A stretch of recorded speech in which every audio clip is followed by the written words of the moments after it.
2024 fue el año más caluroso jamás registrado. El calentamiento del planeta alcanzó niveles sin precedentes. Millones de personas se vieron afectadas por desastres naturales y el cambio climático no hace más que agravarse. Las causas del cambio climático en forma de factor antropogénico están identificadas desde hace mucho tiempo. Lo sabemos todo muy bien. Ya se han tomado muchas medidas para combatir el cambio climático global. Por ejemplo, muchos países se esfuerzan por reducir las cantidades de dióxido de carbono y otros gases de efecto invernadero que emiten a la atmósfera. Se están implantando tecnologías energéticas limpias, como la energía solar y eólica. También se desarrollan proyectos destinados a restaurar las zonas deforestadas y proteger los ecosistemas forestales. Desde 1992, hemos avanzado mucho en los acuerdos internacionales para reducir las emisiones de gases de efecto invernadero a la atmósfera, pero los cataclismos siguen creciendo demasiado rápido. Alguien podría decir que los esfuerzos realizados no son suficientes. La lucha contra el cambio climático dura ya más de 30 años. Pero, ¿y si hay algo que no hemos tenido en cuenta? ¿Y si aún no sabemos lo suficiente sobre nuestro planeta y hasta qué punto estamos afectando al sistema climático? Reflexionemos sobre ello.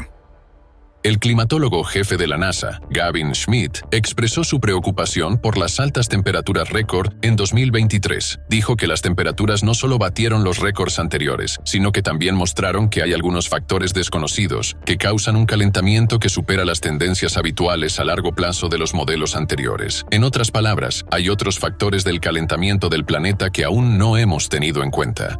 Destacados científicos de renombre nos dicen que ahora ha surgido un factor X adicional que está calentando el planeta. Hablemos de ello. Tal vez no es tan desconocido para nosotros. Hay varios elementos clave en el sistema de calentamiento de la Tierra. Está el Sol, está la superficie que se calienta y está la atmósfera con sus gases de efecto invernadero. Estamos familiarizados con los gases de efecto invernadero. El Sol, como fuente de calor, es estable y envía constantemente la misma cantidad de calor a la Tierra. Según la estación, algunas partes del planeta reciben más, otras menos. Ya sabemos cómo afecta la atmósfera al calor. Entonces, quizás un factor adicional del calentamiento de la Tierra se oculta en un elemento de la superficie terrestre. ¿Y qué constituye la mayor parte de la superficie terrestre? El océano mundial cubre casi el 71% de la superficie de la Tierra y contiene más del 97% del agua del planeta. El océano es asombroso. Es nuestra vida. Nos da oxígeno y alberga millones de especies de organismos vivos. El océano mundial no es solo la cuna de la vida, sino también un regulador del clima. Durante siglos, ha mantenido nuestro planeta en equilibrio regulando las temperaturas de la atmósfera. Sin embargo, hoy el océano realmente necesita nuestra protección. De lo contrario, corremos el riesgo de perderlo todo. ¿Y si se han producido cambios significativos no solo en la atmósfera, donde hemos añadido gases de efecto invernadero, sino también en el océano, que es esencialmente la mayor superficie calentada por el Sol? El océano absorbe y almacena una enorme cantidad de calor procedente del Sol. El agua se calienta lentamente y puede retener el calor durante más tiempo que el aire. Esto ayuda a mitigar las fluctuaciones de temperatura en la Tierra. Básicamente es el termostato de la Tierra. Vamos a ejecutar un diagnóstico de él. En 2023, se batió el récord absoluto de temperatura de la superficie oceánica de toda la historia de las observaciones. El año 2024 ya supera todos los récords de 2023. Según datos de un grupo internacional de científicos para 2020, el océano comenzó a calentarse un 450% más rápido que antes en los últimos 30 años. Y esto es realmente impactante. Los científicos han calculado que para impactar el océano a un ritmo tan alarmante, se necesitaría la misma cantidad de energía que se libera cuando se detonan 7 bombas atómicas, como las lanzadas sobre Hiroshima, cada segundo durante todo un año. ¿Se imaginan tal cantidad de energía? Y eso plantea una pregunta. ¿De dónde viene toda esta energía? Los científicos han conseguido medir el calentamiento de la superficie de la Tierra, y este calentamiento se tiene en cuenta en los modelos climáticos que conocemos. Sin embargo, la superficie del océano solo representa una décima parte del 1% del volumen total de agua de los océanos del mundo. ¿Podría ser que el factor X que calienta la Tierra esté oculto en el 99,9% restante del océano? En ese caso, tenemos dos opciones. La primera opción, supongamos que más calor empezó a fluir hacia el océano desde algún lugar. Por ahora no plantearemos la cuestión de dónde procede. La segunda opción, algo ha cambiado las propiedades del océano y este ha empezado a acumular calor más que antes, lo que significa que ha dejado de liberarlo. Por decirlo en sentido figurado, antes el océano era como un vaso de agua hirviendo. Emitía calor a la atmósfera. Pero, ¿y si ahora el océano no se comporta como un vaso de agua hirviendo, sino más bien como un termo con sopa que no emite calor con la misma disposición que antes? Piénsenlo. Hemos añadido algo al agua del océano que la ha convertido en sopa. El océano mundial nunca había estado tan contaminado. Hasta 30 millones de toneladas de petróleo llegan a los océanos cada año debido a la producción y el transporte de petróleo, los accidentes de petroleros y las escorrentías fluviales e industriales. La contaminación de los océanos del mundo con petróleo y derivados es solo la mitad del problema.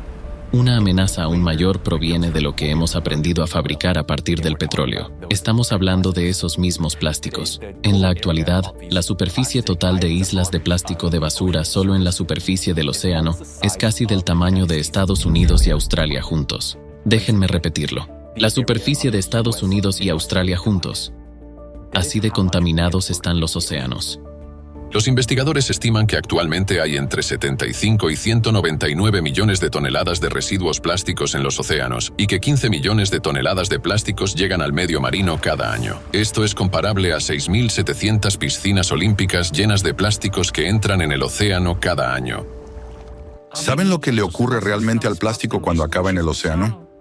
Bajo la influencia de la luz solar, el agua salada, las olas y el viento, los residuos plásticos de gran tamaño se descomponen en partículas más pequeñas. El plástico puede descomponerse en partículas de unos pocos milímetros de tamaño, y en ese punto lo llamamos microplástico. Estas partículas son visibles a simple vista.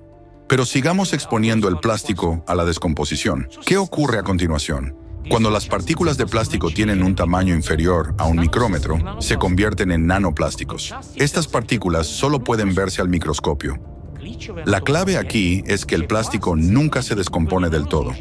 No sufre una degradación biológica como la materia orgánica. ¿Lo ven? Nunca se descompondrá por sí mismo. Jamás.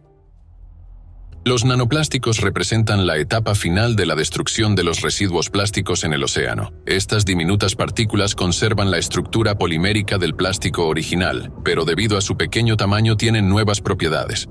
Por ejemplo, penetran fácilmente en los tejidos de los organismos vivos, pueden superar las barreras biológicas, entrar fácilmente en las cadenas alimentarias de los ecosistemas marinos y acumularse en los tejidos de los organismos vivos. Las zonas con altas concentraciones de residuos plásticos se denominan sopa de plástico. Es exactamente esa sopa de la que hablábamos anteriormente. Antes nuestro termo contenía agua de mar pura, pero ahora está lleno de sopa de plástico. Y aquí surge la pregunta: ¿cómo ha afectado la adición de nanoplásticos a las propiedades térmicas del agua?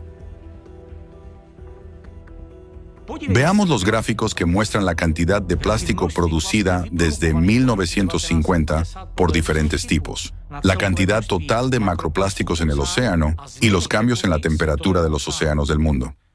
Miren, todos crecen de forma sincronizada, en progresión geométrica. ¿No sugiere esto que el plástico en el océano ha afectado significativamente a la capacidad del océano para retener el calor?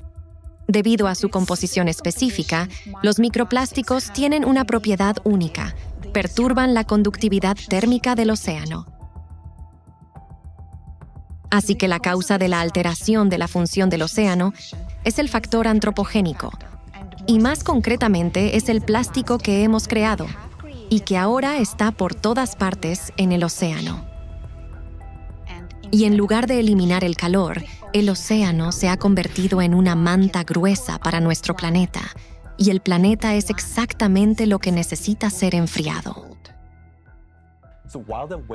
Así pues, aunque la forma en que los nanoplásticos pueden afectar a la conductividad térmica del agua de los océanos sigue siendo un tema de investigación científica activa, existen varias hipótesis basadas en lo que sabemos actualmente. En primer lugar, las partículas nanoplásticas pueden alterar las estructuras de enlace alrededor de las moléculas de agua. Esto, a su vez, puede afectar a la conductividad térmica del agua a nivel microscópico. Y en segundo lugar, las nanopartículas pueden formar una fina película sobre la superficie del agua, lo que puede afectar al intercambio entre el océano y la atmósfera. Por último, los nanoplásticos pueden interactuar con otras partículas en el agua, formando agregados y potencialmente afectar a la transferencia de calor dentro del medio acuático.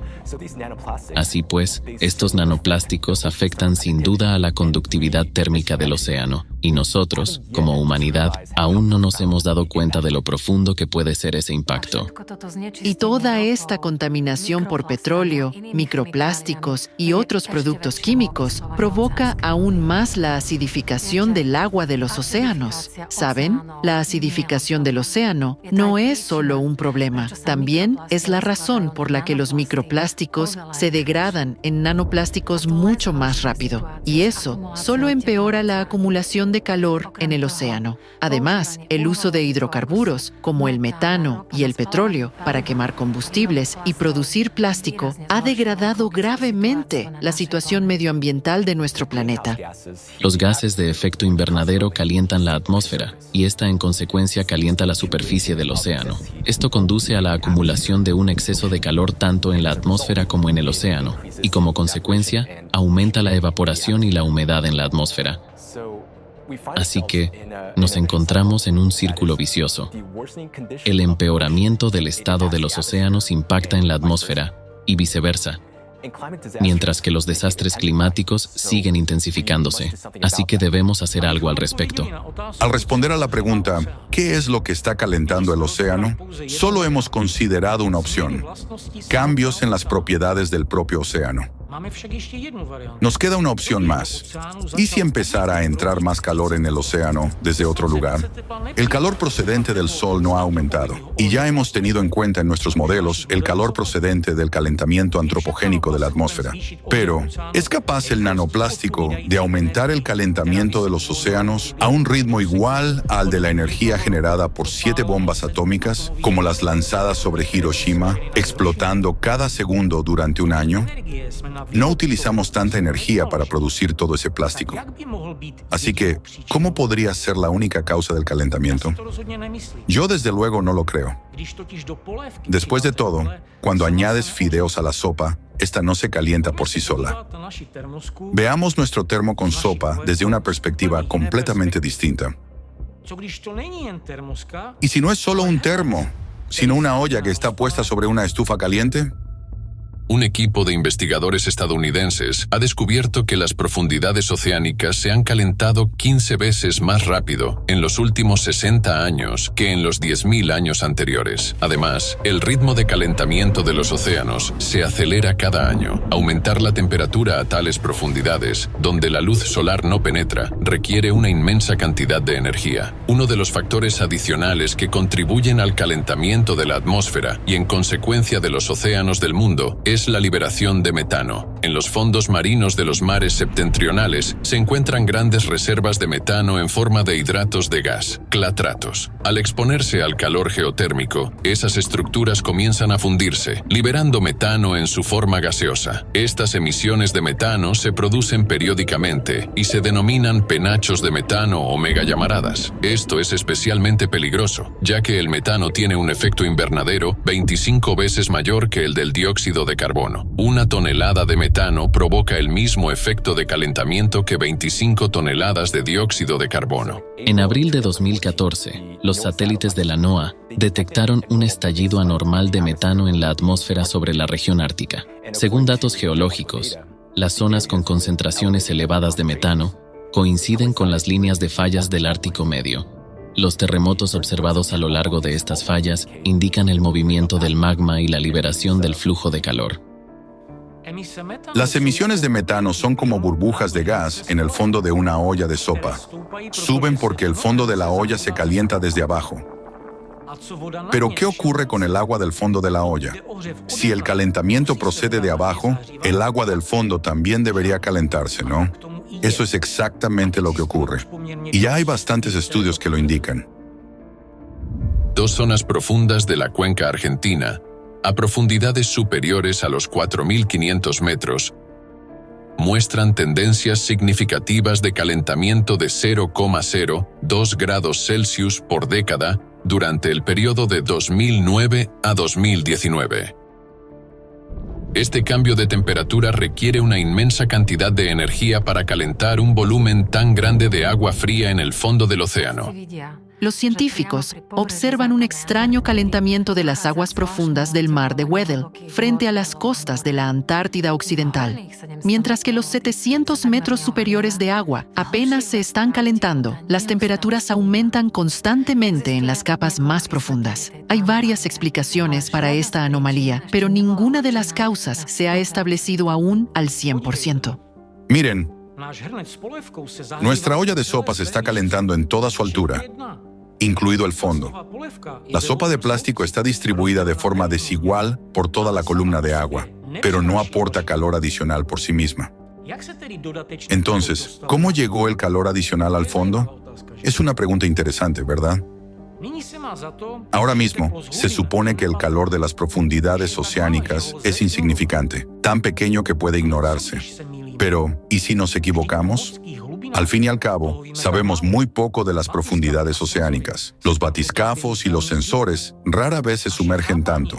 Nuestra comprensión del calor hidrotermal en el fondo oceánico se basa en cálculos y mediciones antiguos. Echemos un vistazo más de cerca en esa dirección. ¿Es posible que nos olvidemos de algo ahí abajo? Nunca antes se había encomendado a la ciencia la tarea de vigilar las temperaturas del fondo oceánico. Los sistemas de vigilancia oceánica, como Argo, utilizan 3.500 boyas, pero eso es insuficiente para proporcionar una imagen completa, ya que solo descienden hasta la mitad de la profundidad del océano y recogen datos de tan solo el 0,03% de la superficie oceánica. Simplemente no sabemos en absoluto lo que ocurre realmente en el fondo del océano. Imagínense que solo entre el 3 y el 3,5% de todo el fondo oceánico ha sido explorado por la humanidad. Solo se han construido 8 vehículos para este tipo de investigación, y hay razones para ello. En primer lugar, su creación y las propias expediciones cuestan mucho dinero. En segundo lugar, bucear a profundidades tan grandes no es un simple paseo bajo el agua. Hay muchas dificultades técnicas. El 98% del fondo oceánico se encuentra a unos 6.000 metros de profundidad. Por estas razones, el espacio se estudia ahora incluso más que el fondo oceánico. Saben que en la comunidad geológica ya se consideran algunas hipótesis innovadoras según las cuales los procesos geológicos en realidad tienen un impacto significativo en el sistema climático, incluido el calentamiento de los océanos. Hay más de 10 millones de objetos geológicos en el fondo del océano, como volcanes, fallas y fuentes hidrotermales. Imagínense este poder. Así que supongamos que podrían ser factores significativos en el calentamiento del océano desde el fondo. ¿Cómo podríamos saberlo? Al fin y al cabo, estas fuerzas geológicas permanecen en gran medida ocultas debido a su lejanía y a una vigilancia insuficiente.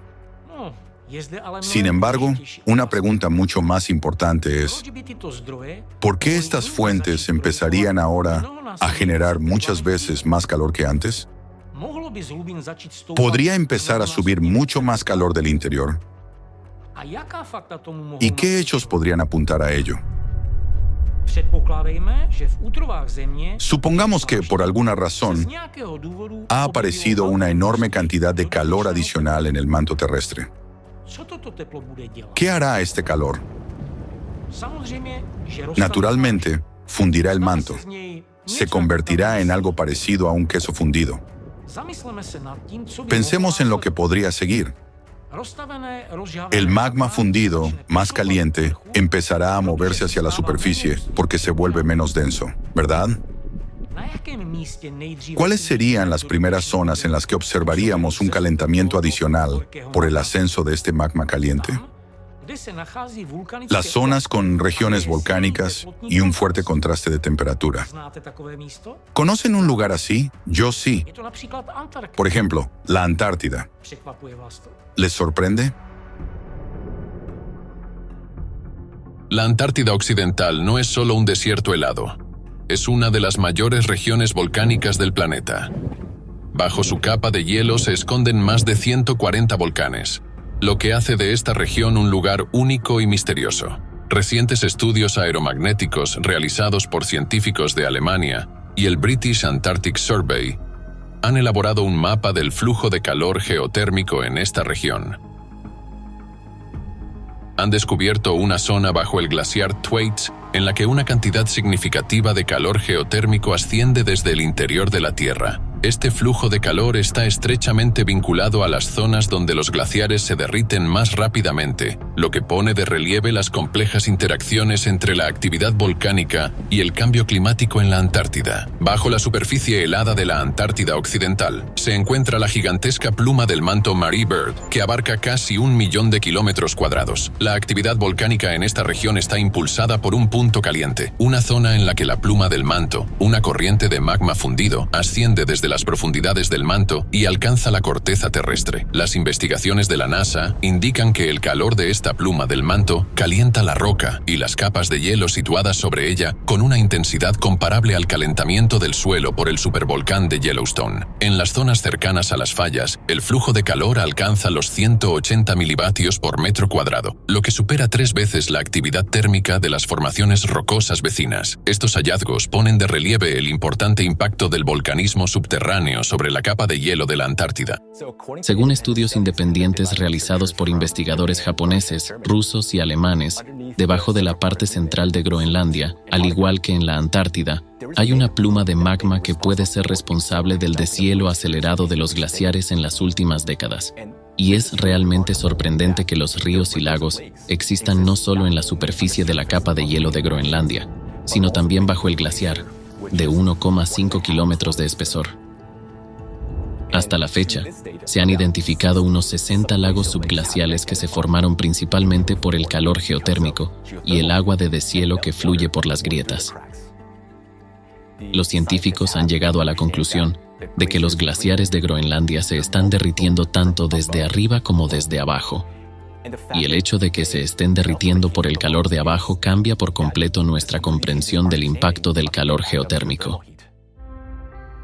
Mediante estudios gravitatorios, científicos estadounidenses dirigidos por el profesor Ralph von Frisch de la Universidad Estatal de Ohio, descubrieron que el mayor deshielo se produce en la parte norte de Groenlandia, donde la corteza terrestre es más delgada. Allí se observa un mayor flujo de calor geotérmico debido a la presencia de una pluma del manto. Investigadores del Instituto de Física de la Tierra Schmidt llegaron a una conclusión similar. Descubrieron que los flujos de magma ascienden desde el límite entre el núcleo y el manto y se aproximan a la superficie terrestre directamente bajo la parte central de la isla. Esta puede ser una causa adicional del deshielo de Groenlandia. Los científicos calcularon que el flujo de calor de esta pluma del manto es lo suficientemente fuerte como para derretir el hielo. Muchos otros investigadores han obtenido resultados similares.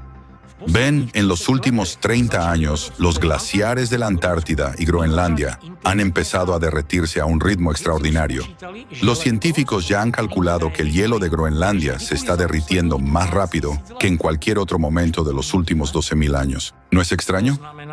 En otras palabras, simultáneamente al calentamiento anómalo del océano, observamos también un deshielo anómalo de los glaciares. Además, se derriten de abajo hacia arriba debido al aumento del flujo de calor geotérmico. Los glaciares son como helados colocados sobre una estufa, y ahora esa estufa se está calentando. Ahora piensen en esto. Si hay más calor en el interior de la Tierra que está derritiendo el magma y convirtiéndolo en líquido, ¿dónde más podemos observar sus efectos? Al igual que la miel calentada, el magma líquido debería empezar a filtrarse de los respiraderos volcánicos. ¿Está todo bien con la actual actividad volcánica? Es una pregunta retórica. la actual actividad magmática atípica del interior de nuestro planeta suscita preocupación. Los vulcanólogos registran anomalías en varias regiones volcánicas. La lava expulsada por los volcanes tiene una composición atípica característica del magma de las capas profundas del manto. Además, en los últimos años se ha observado una aceleración del ascenso del magma desde las profundidades de la corteza terrestre en regiones como Islandia, Italia, la isla de Mayotte y las Islas Canarias. Esto indica un aumento de la actividad volcánica a escala global. Los vulcanólogos están preocupados por el fuerte aumento del ritmo de ascenso del magma. Procesos que antes tardaban cientos o miles de años, hoy ocurren en apenas medio año. Así, en el estrecho de Bransfield, en 2021, el ascenso de magma desde una profundidad de 10 kilómetros estuvo acompañado de 85.000 terremotos. La corteza en esta zona tiene 15 kilómetros de espesor, y 10 kilómetros ya han sido quemados por el magma activo. El rápido ascenso del magma indica la aparición de procesos peligrosos en el interior de la Tierra. La activación de los volcanes señala la acumulación de una enorme cantidad de energía en el interior del planeta, que busca salir fuera. Saben, en las últimas décadas se han producido serios cambios en el interior de la Tierra, y eso me preocupa mucho. La actividad magmática está aumentando y no son solo palabras. Estamos presenciando un aumento del número de terremotos cerca de volcanes y supervolcanes como Campi Flegrei en Italia, Taupo en Nueva Zelanda, Yellowstone en Estados Unidos y muchos otros. Este aumento de la actividad sísmica es una clara señal de que se están activando procesos magmáticos. Las cámaras de magma se están llenando, lo que podría significar que se están preparando para erupciones. Dado que todos ellos son supervolcanes, esto es realmente preocupante. Saben, la actividad sísmica está aumentando no solo cerca de los volcanes, sino también en el fondo oceánico. El profesor Arthur Viterito, oceanógrafo de la Universidad de Maryland, ha observado que desde 1995 el número de terremotos en el fondo oceánico a lo largo de las dorsales oceánicas ha ido en aumento. Y esto es lo interesante. Este aumento se correlaciona muy bien con el aumento de la temperatura global, y la correlación que encontró es de 0,7. Aunque la temperatura va 2 años por detrás de la actividad sísmica, parece que las actividades sísmicas y volcánicas a lo largo de esas dorsales potencian las emisiones hidrotermales y contribuyen al calentamiento de los océanos que, en consecuencia, conduce a la liberación de gases de efecto invernadero y, por supuesto, al calentamiento de la atmósfera. Y cuando lo pones todo junto, realmente parece que todas estas observaciones están interconectadas. Las erupciones volcánicas y los terremotos suelen estar estrechamente relacionados. Pensemos en el Cinturón de Fuego del Pacífico.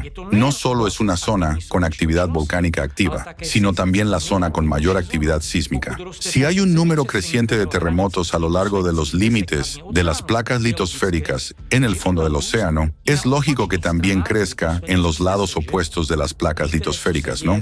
¿Saben lo que está pasando con la actividad sísmica en el Pacífico? Se ha duplicado en los últimos 30 años. Se trata de un aumento impresionante de la actividad sísmica en la región y no está relacionado con los sensores, ya que cada vez hay más terremotos fuertes, que no se ven afectados por el aumento del número o la sensibilidad de los sensores. ¿No es increíble?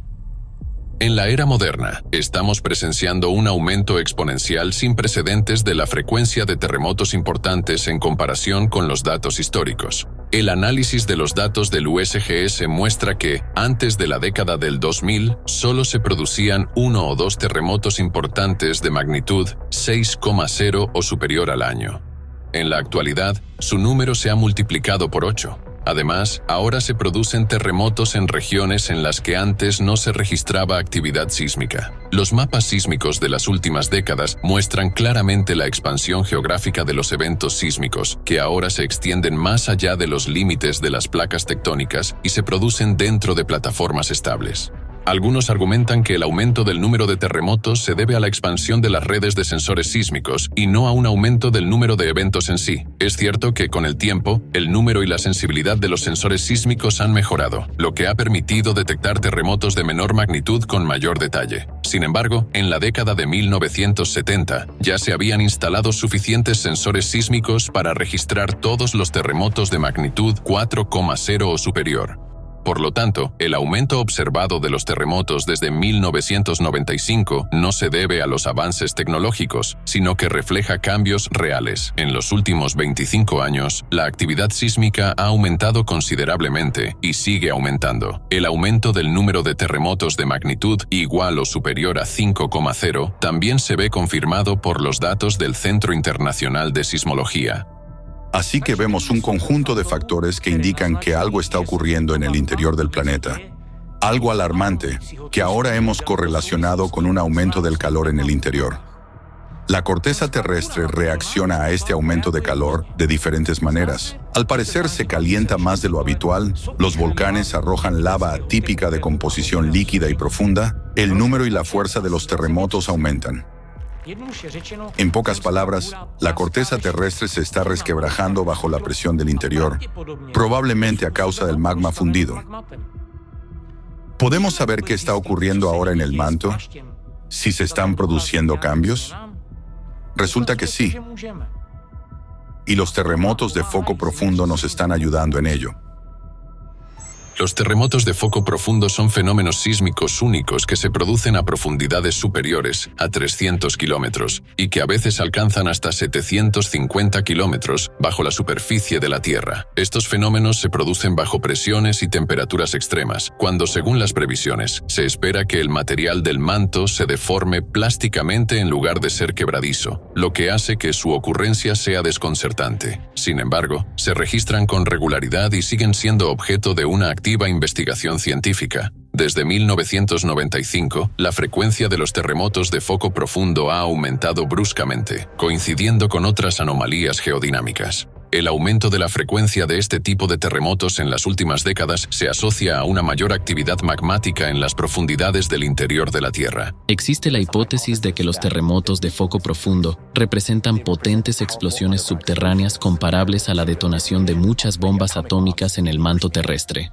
Este crecimiento exponencial en número y fuerza de tales terremotos indica una intensa actividad magmática en el planeta y también suscita preocupación, ya que tales terremotos podrían servir como desencadenantes de otros más destructivos en la superficie. Esto es ciertamente impactante, porque parece que de hecho hay una enorme cantidad de calor extra en el interior del planeta, que probablemente está fundiendo intensamente el manto. Y esto se refleja en un aumento del número de terremotos de foco profundo. Pero ¿de dónde procede este calor y en qué momento empezó a llegar? Es una buena pregunta, ¿no? Quizá tengamos que buscar la respuesta más profundamente. Después de todo, la parte más caliente de nuestro planeta es el núcleo interno de la Tierra. La ciencia ha llegado a comprender que la temperatura entre el núcleo interno de la Tierra y su núcleo externo líquido es aproximadamente la misma que la de la superficie del Sol. Estamos hablando de 6.000 grados Celsius. 6.000, ¿se lo imaginan? La misma temperatura que en el Sol, pero en el núcleo de nuestro planeta. ¿Cómo pudo el núcleo permanecer tan caliente durante 4.500 millones de años de su existencia? ¿Está todo bien en el núcleo del planeta? ¿Podemos estar seguros de que allí no han comenzado a producirse cambios dramáticos? Resulta que en 1995 empezaron a producirse allí algunos procesos bastante extraños que no pueden ignorarse. En 1995, laboratorios científicos de todo el mundo registraron por primera vez alarmantes anomalías planetarias. Uno de los cambios más notables fue la brusca aceleración de la deriva del polo magnético norte. Anteriormente, se movía a un ritmo de 10 kilómetros por año, pero desde 1995 su velocidad aumentó a 55 kilómetros por año. Además, cambió su dirección hacia Siberia, avanzando más de 1.000 kilómetros. Este brusco desplazamiento del polo magnético norte es un evento verdaderamente único que no se ha observado durante los últimos 10.000 años. ¿Se lo imaginan? Según la teoría actual, el campo magnético de la Tierra se genera por los flujos de hierro fundido que se mueven alrededor del núcleo sólido del planeta. En 2013, un grupo de científicos de la Universidad de Leeds hizo un descubrimiento significativo. Los cambios en el campo magnético de la Tierra están relacionados con la aceleración del flujo de hierro líquido en su núcleo externo. Al parecer, esta aceleración comenzó en 1995. Y los cambios en el campo magnético de la Tierra no son lo único que ocurrió en 1995. Ese año cambiaron muchos más parámetros geodinámicos. En 1995, también se produjo una alteración en la rotación de la Tierra. La dirección del eje de rotación del planeta cambió y su velocidad de rotación aumentó 17 veces. Los estudios científicos señalan octubre de 1995 como el punto de ruptura de la deriva polar. Al mismo tiempo, en 1995, se produjo un brusco aumento de la aceleración de rotación de la Tierra. Los datos del Observatorio de París muestran que, durante esos años, la duración de un día comenzó a acortarse en unos pocos milisegundos, lo que indica que la Tierra comenzó a girar más rápido de lo habitual.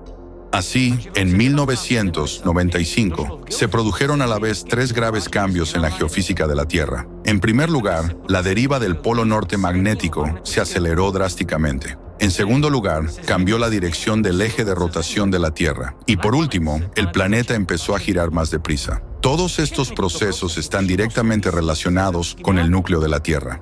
El campo magnético se forma debido al geodinamo, y la velocidad de rotación del planeta y la dirección de su eje dependen del núcleo interno. Esto nos lleva a pensar que, desde 1995, han empezado a producirse serios cambios anómalos en el núcleo de la Tierra, que requieren enormes aportes de energía. El núcleo parece estar calentándose y esto está provocando su desequilibrio, mientras que este es el motor, el corazón de nuestro planeta. Además, el campo magnético de la Tierra se está debilitando. La anomalía magnética del Atlántico Sur está creciendo y allí el campo magnético ya está debilitado en un 30%. En los satélites, cuando sobrevuelan esta zona, incluso desconectan algunos equipos para evitar daños por radiación cósmica. Nuestro escudo magnético ya es como un colador. En los últimos años, hemos empezado a notar los efectos perturbadores del debilitamiento del campo magnético. Están apareciendo auroras rojas en lugares donde nunca antes habían aparecido. Esto ha sido especialmente activo en los últimos años, por lo que las tormentas magnéticas se están volviendo tan peligrosas y esto me causa una gran preocupación. Los cambios que comenzaron en 1995 no se detuvieron, siguieron aumentando. Por lo tanto, ya en 1997 y 1998 se produjeron fenómenos en el núcleo de la Tierra que no tienen análogos en la historia de las observaciones. Muchos científicos escribieron sobre ellos y es colosal. En 1997 a 1998, los científicos, utilizando datos de satélites del centro de masas de la Tierra, registraron un fenómeno único, un desplazamiento repentino del núcleo interno de la Tierra. Como resultado, el núcleo se desplazó hacia el norte a lo largo de una línea que va desde la Antártida Occidental hasta Siberia Occidental, en dirección a la península de Taimir, en Rusia. Al mismo tiempo, 4 grupos científicos independientes detectaron cambios anómalos en diversos parámetros geofísicos, confirmando este suceso. Según científicos como Yuri Barkin, doctor en ciencias físicas y matemáticas, Gennady Smolkov, doctor en ciencias técnicas, Mikhail Arushanov, doctor en ciencias geográficas, Viktor Kain, académico de la Academia de Ciencias de Rusia, y muchos otros, el desplazamiento del núcleo en 1998 provocó cambios en todas las capas de la Tierra. Este desplazamiento significativo del núcleo de la Tierra, cuyo tamaño es comparable al de la Luna, realmente plantea una pregunta. ¿De dónde provienen las fuerzas que pueden causar tales anomalías en la estructura interna de la Tierra? Parece que el núcleo está experimentando algún tipo de desequilibrio y se está calentando. Al mismo tiempo, observamos un aumento del flujo geotérmico, una intensificación de los procesos volcánicos y tectónicos, y estas auroras inusuales. Y lo que es más alarmante, estamos presenciando un tremendo calentamiento del océano, y debido a ello, estamos viendo un aumento de los desastres climáticos, inundaciones, huracanes. ¿No les parece extraño que todo esto esté ocurriendo al mismo tiempo? La cuestión de la fuente de esta energía colosal, millones de veces el potencial energético de la humanidad, que calienta el núcleo y el manto, sigue abierta. Tenemos algunas consideraciones al respecto en la dirección de la ciclicidad astronómica, pero no es el tema de nuestra conversación de hoy. Es importante darse cuenta de que el modelo presentado explica muchas anomalías planetarias que hemos observado en las últimas décadas, pero no debemos olvidarnos del factor antropogénico. Pensemos en la sopa de plástico que llena las cuencas oceánicas. Los océanos contaminados no pueden disipar el calor eficazmente, así que los cataclismos están creciendo antes de lo previsto. Da miedo pensar cómo puede acabar esto. A lo largo de nuestra historia geológica, se han producido muchos eventos catastróficos que se caracterizan por cambios bruscos y extremos en las condiciones climáticas globales. Por ejemplo, inviernos volcánicos, como aquel que fue desencadenado por la erupción del volcán Toba hace 74.000 años. Y este acontecimiento redujo la población humana a menos de 10.000 personas. Del mismo modo, un debilitamiento repentino del campo magnético coincidió con la extinción de los neandertales, y esto ocurrió hace unos 36.000 años, y hace unos 12.000 años se produjeron eventos de calentamiento abrupto que contribuyeron a la extinción de los mamuts. Y ahora nosotros, como humanidad, ¿tendremos la sabiduría y el coraje para evitar ese destino y tomar medidas a tiempo? Algunos científicos creen que si la situación de los océanos no cambia, los cataclismos eliminarán toda la vida de la faz de la Tierra. Estamos a pocos años del punto de no retorno. Es decir, ahora que nuestro planeta se está calentando intensamente en su interior, necesitamos desesperadamente un sistema de refrigeración planetario que funcione bien, pero está obstruido con sopa de plástico. Imaginemos un reactor nuclear al que se le ha aumentado la potencia y se le ha añadido combustible nuclear, y al mismo tiempo, los filtros de su sistema de refrigeración están obstruidos. Y ahora, en lugar de agua fría, el reactor nuclear se refrigera con un lodo viscoso. ¿Qué le ocurrirá a ese reactor, se imaginan? ¿Hay alguna posibilidad de limpiar los filtros de nuestro termostato planetario de micro y nanoplásticos? La respuesta es sí. La clave está en restaurar la función refrigerante del océano. Imaginemos que empezamos a tomar humedad de la atmósfera y así fomentamos que el océano se evapore aún más. Pero tomaremos toda la humedad extra para nuestras necesidades. Entonces no provocará más inundaciones. Además, el proceso de evaporación del océano también liberará nanoplásticos, que podríamos reciclar. Esta tecnología es esencialmente como un purificador de aire a escala planetaria. Suena ambicioso, pero lo es. Esta tecnología son los generadores de agua atmosférica, es decir, generadores que extraen agua de la atmósfera. El principio de funcionamiento del dispositivo es el siguiente. Primero, se filtra el aire que entra en ella. El agua se condensa a partir de la humedad que hay en el aire. Así, lo único que extrae el dispositivo es una molécula de H2O, que es más pequeña que una partícula de microplástico. La filtración lo elimina todo. Y luego, cuando entra en el depósito, antes de que llegue al consumidor o a las personas que utilizan el agua, pasa por otra gran sección de filtración de carbono con plata añadida. Por lo que el proceso no solo impide el crecimiento de bacterias, sino que elimina cualquier otra cosa que haya en el agua. Es un proceso increíble.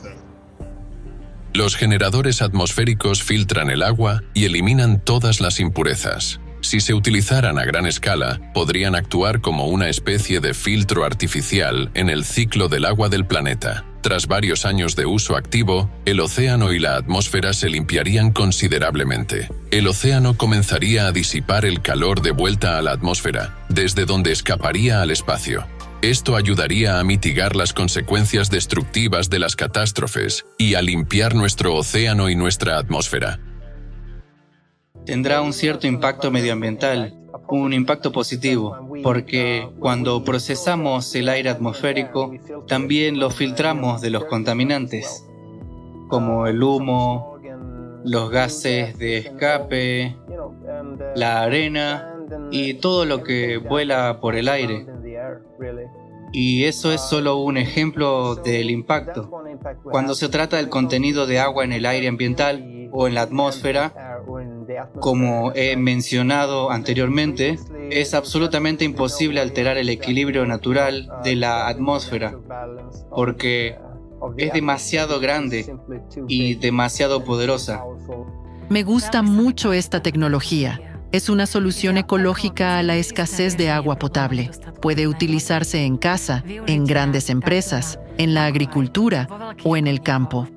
Se trata de una solución realmente innovadora para el acceso al agua potable, especialmente en regiones con falta de recursos.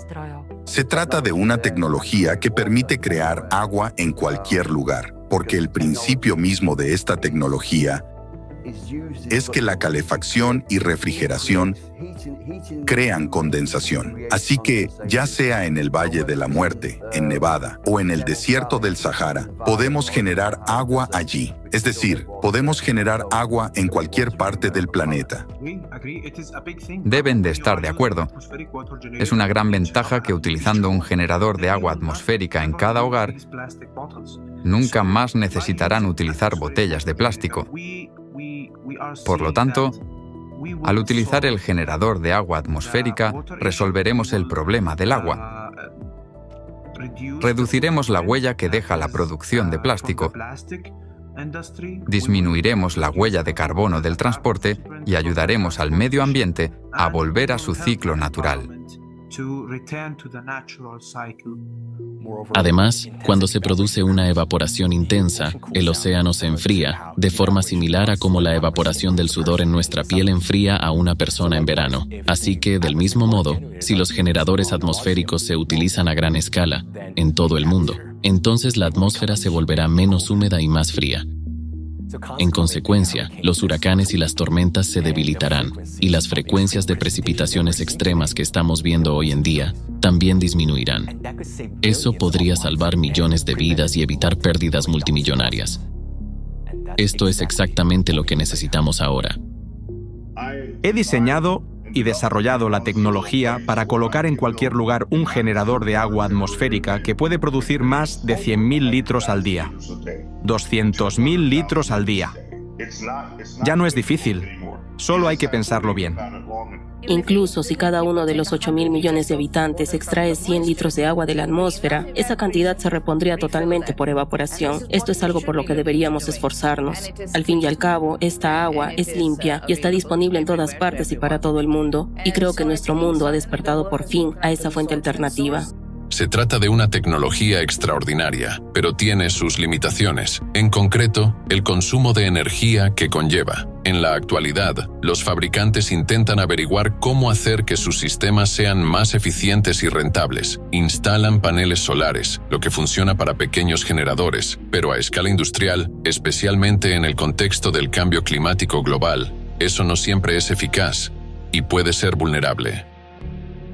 Necesitamos una fuente de energía potente, limpia y, lo que es más importante, barata. Para iniciar el proceso de limpieza de los océanos a nivel global, necesitamos obtener toda el agua solo de la atmósfera. Hoy en día, incluso los fabricantes de generadores de agua pueden pensar que tal tarea es demasiado ambiciosa. Pero una vez que dispongan de una fuente de energía alternativa, el uso de generadores atmosféricos en todo el mundo será cuestión de tiempo.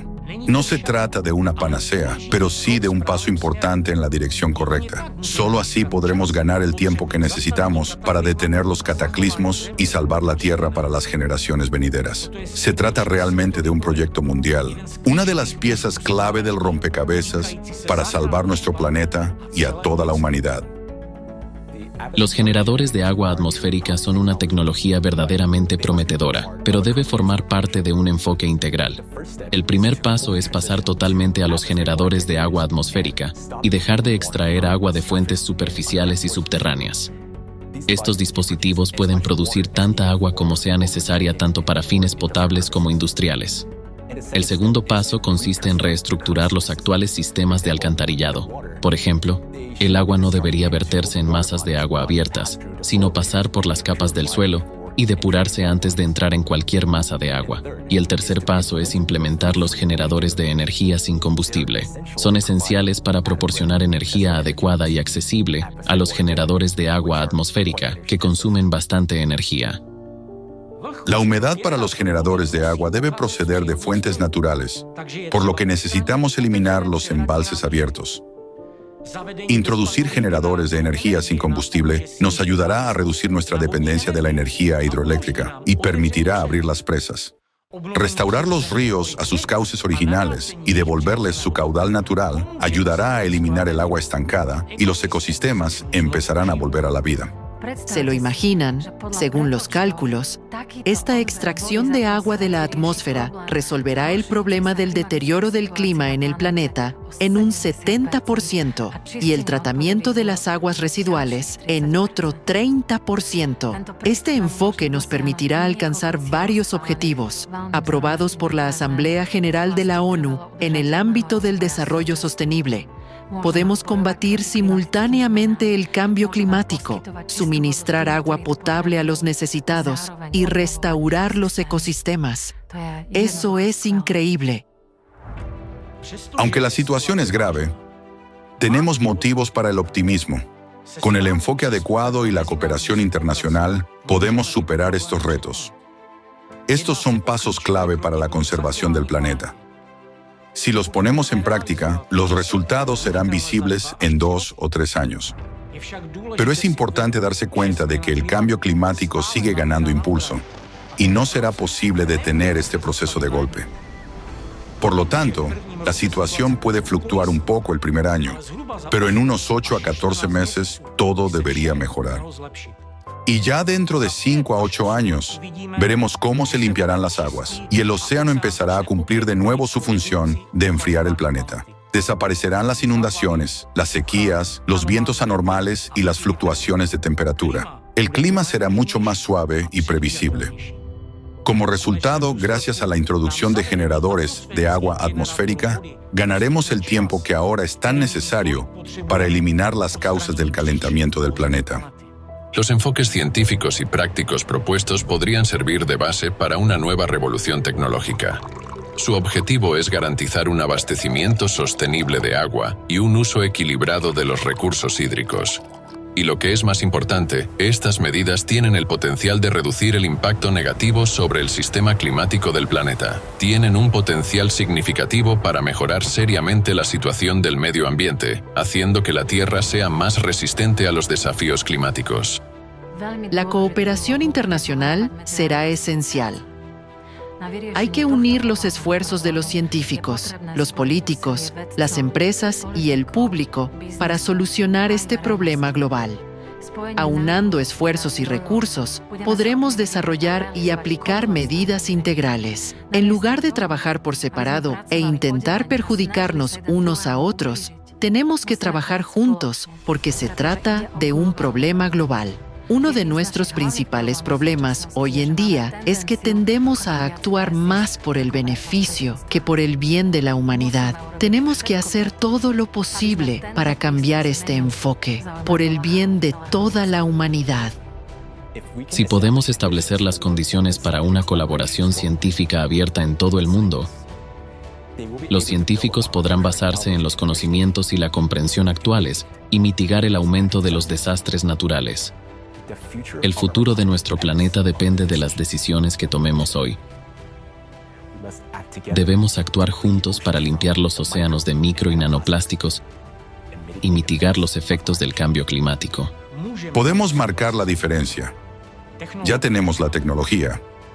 Todo lo que necesitamos es la voluntad de actuar y la cooperación mundial. Solo uniendo nuestras fuerzas podremos detener la contaminación del océano y cambiar la situación climática en la Tierra. El futuro está en nuestras manos. Protejamos juntos el océano y creemos un futuro sostenible para nuestros hijos.